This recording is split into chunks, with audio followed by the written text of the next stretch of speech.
श्री सद्गुरु महाराज की जय।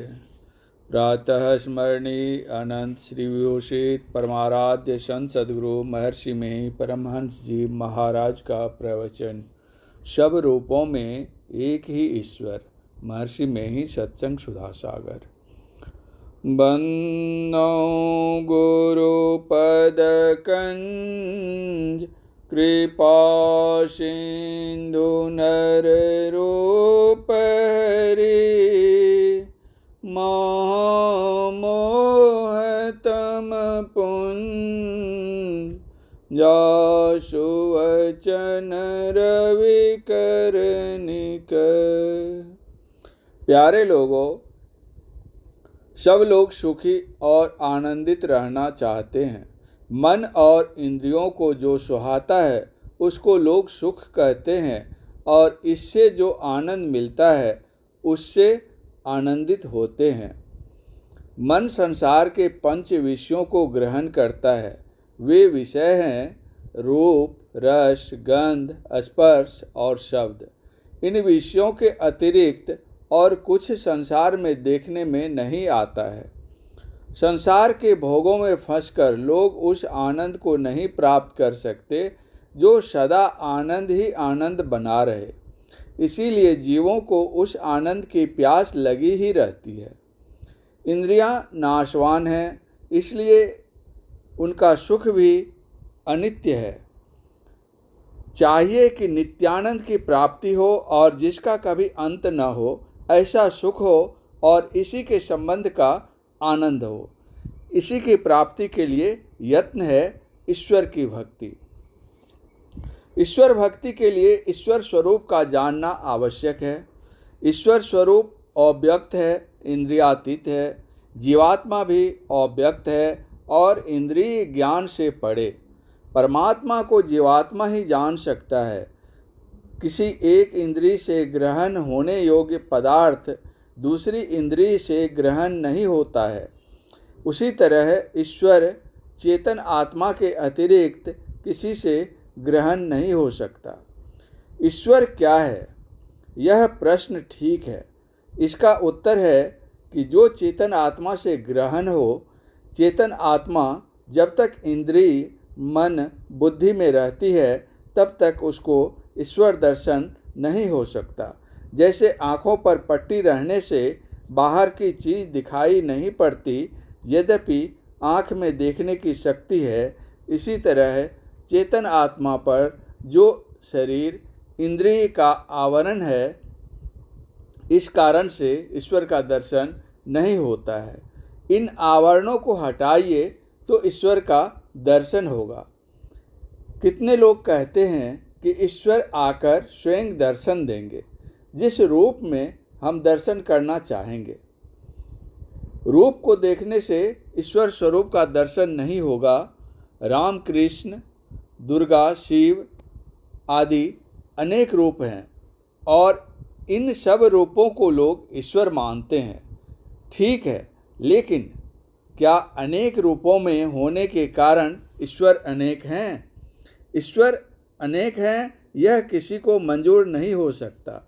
ऐसा कह सकते हैं कि सब रूपों में एक ही ईश्वर है। उस एक ईश्वर को जानने के लिए क्या उपाय है? अपने को पवित्र करो। संत दादू दयाल जी ने कहा, घर माहे घर निर्मल राखे, पंचों धोवे काया कपड़ा। और संत कबीर साहब ने कहा, घूंघट का पट खोल रे तो को पीवे मिलेंगे। जब ऐसा हो तब ईश्वर का दर्शन होगा और यही ईश्वर भक्ति की पराकाष्ठा है। अपने को स्थूल से सूक्ष्म में और सूक्ष्म से कारण में, कारण से ऊपर महाकारण में ले जाओ, फिर कैवल्य दशा प्राप्त करो।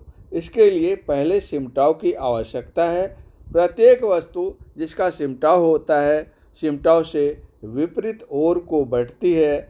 अभी हमारा मन चेतन आत्मा से मिला हुआ है। मन इतना सिमट जाए कि एक बिंदुता प्राप्त कर ले, तब इसके ऊपर चढ़ाई हो जाएगी। इस चढ़ाई या आरोहण में चेतन आत्मा कैवल्य दशा प्राप्त करेगी और ईश्वर को भी प्राप्त करेगी। इसके लिए ध्यान करना चाहिए। ध्यान में पहले स्थूल अवलंब चाहिए। इसके लिए पहले स्थूल जप और फिर स्थूल मूर्ति का ध्यान हो, फिर सूक्ष्म ध्यान करो।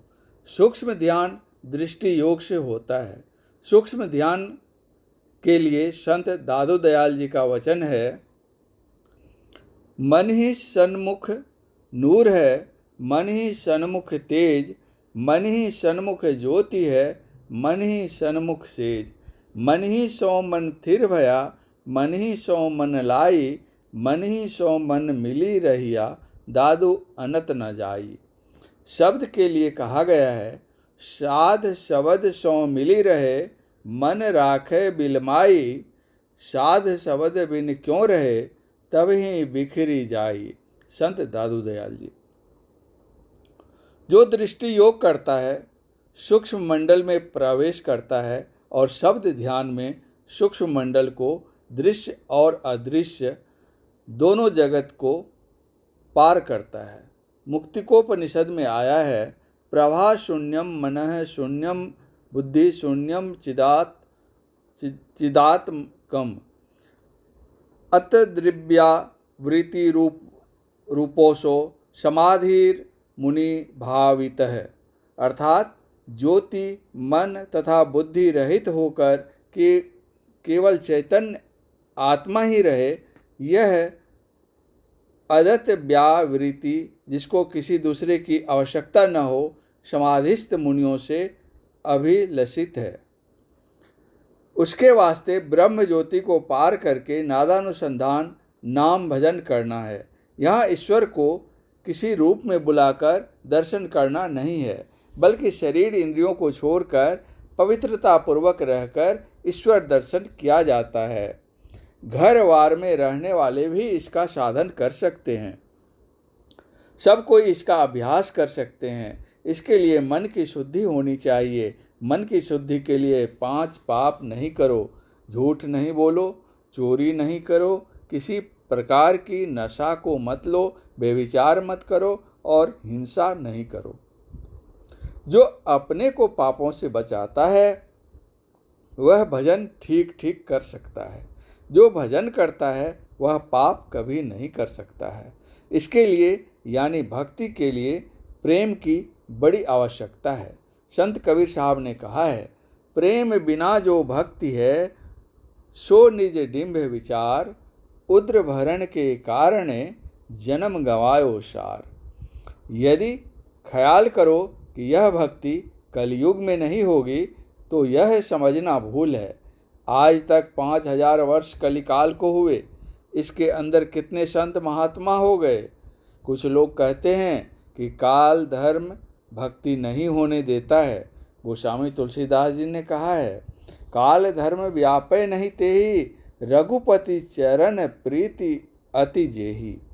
जो कलयुग परीक्षित के डर से गिरगिराया था वह ईश्वर के सामने क्या कर सकता है। इसलिए ईश्वर भजन करो, अपने को पवित्र रखो। परम पूज्य गुरुदेव का यह प्रवचन भागलपुर जिला अंतर्गत श्री संत मत सत्संग मंदिर परवत्ती में दिनांक 24/4/1960 ईस्वी को रात्रिकालीन सत्संग में हुआ था। श्री सद्गुरु महाराज की जय।